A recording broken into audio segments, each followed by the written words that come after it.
சத்தியமா எனக்கு தெரியல. அப்படி இந்த ரீல்ல என்ன இருக்குன்னு 11 மில்லியன் வியூஸ் போயிருக்கு. ப்ரோ எனக்கு தெரியாம வருது ப்ரோ. இப்போ எனக்கு தான் தெரியலையா இல்ல உங்களுக்கும் அப்படிதான் இருக்கான்னு கமெண்ட்ல சொல்லுங்க.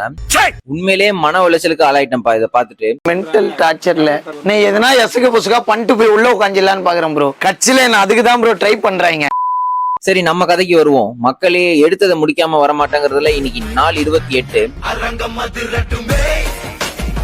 இன்னைக்கும் வழக்கம் போல மதியம் ஏஞ்சி ஓட்மீலையும் சேகரையும் ரெடி பண்ணி உள்ள தள்ளிட்டேன். பிறகு க்ரூமிங் வேலையெல்லாம் முடிச்சுட்டு உதவுக்காரங்களை வாயில போட்டு ஜிம்முக்கு கிளம்பிட்டேன். இன்னைக்கு நமக்கு லோவர் பேக் அண்ட் ஹாம்ஸ்ட்ரிங்ஸ். ஜிம்ல ஏதோ ஆனிவர்சரி செலிப்ரேஷன் பலூன் எல்லாம் ஒட்டி வச்சிருந்தாங்க. நான் ஏதோ வேலண்டைன்ஸ் டேக்காக ஒட்டிருக்காங்கன்னு நினைச்சிட்டு இருந்தேன். ஐயோ சாமி வேற கூட்டு போங்கடா, கோவத்துல போட்டுற போறேன். ஒர்க் அவுட் கதைக்கு வந்தா லோவர் பேக் 4 வேரியேஷன் போட்டேன், ஹாம்ஸ்ட்ரிங்க்கு 2 வேரியேஷன் போட்டேன். நான் ரெஸ்ட் டேவே எடுக்கிறது இல்லைன்னு உங்களுக்கு எல்லாம் ஒரு கேள்வி இருக்கும். அதுக்கு மொத்தம் 2 காரணம். ஒன்னு, எனக்கு பிசிக்கலி ரொம்ப டயர்டா இருந்தா நானே ரெஸ்ட் டே ஆக்கிடுவேன். எப்பெல்லாம் என் பாடி ரெஸ்ட் கேட்கறானோ அப்பெல்லாம் நான் ரெஸ்ட் விட்டுருவேன். ஜென்ரலி உங்களுக்கு நல்ல protein intake and proper sleep இருந்தாலே 80 to 90% நல்ல ரெக்கவரிக்கு ஹெல்ப் பண்ணும். அதனாலதான் நான் ரெஸ்ட் டேன்னு ஒன்னே வைக்கல. ரெஸ்ட் டே விட்டாலும் முடிஞ்ச வரை அதை ஆக்டிவ் ரெஸ்ட் டேவா வச்சுக்கோங்க. Running, swimming, cycling, sports activities இதெல்லாம் என்கேஜ் பண்ணுங்க. செகண்ட் ரீசன் என்னன்னா, எனக்கு பர்சனலா ஒரு நாள் கூட ஜிம் போகாம இருக்க முடியல. உண்மையா ஒர்க் அவுட் எல்லாம் பண்ணிட்டு இருந்தப்பதான் கரெக்டா நம்ம 560 ஒரு சேலஞ்ச் ஒன்னு போட்டிருந்தாப்ல.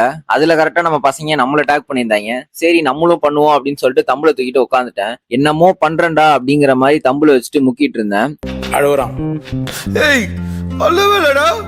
அழுவலையா? கண்ணீர் ஒழி பேண்ட்டுக்குள்ள போயினுக்குது, அழுவலன்ற. கபர், யூ கிரைட், இட்ஸ் ஓவர். அப்புறம் சேலஞ்ச பண்ணிட்டு சக்சஸ்ஃபுல்லா கையை உடைச்சிட்டு ஜிம்ல இருந்து கிளம்பிட்டேன். நல்ல லெக் டேக்கு அப்புறம் இந்த மாதிரி ஸ்கூட்டி ஓட்டெல்லாம் கொடுத்து வச்சிருக்கணுங்க. அப்புறம் வீட்டுக்கு வந்துட்டு வாட்டர் வாஷ் வேலையெல்லாம் முடிச்சுட்டு இன்னைக்கு சிவராத்திரின்னு கிளம்பி கோவிலுக்கு வந்துட்டேன். எனக்கு பொதுவாவே இவரு மேல கொஞ்சம் பாசம் அதிகம் எப்பவும். அப்புறம் அங்க நிறைய லிங்கம் மார்ட் எல்லாம் பண்ணி வச்சிருந்தாங்க. அதை பார்த்துட்டு அங்கிருந்து கிளம்பிட்டேன். அப்புறம் டின்னரை முடிச்சுட்டு ஜூஸ் அடிச்சுட்டு கிளீனிங் வேலை இருந்துச்சு. அதை முடிச்சுட்டு ஸ்கின் கேரை பண்ணிட்டு இன்னைக்கு நாளுக்கு ஒரு எண்டை போட்டுக்கிறேன். நாள் 29ல சந்திப்போம். முதலாளி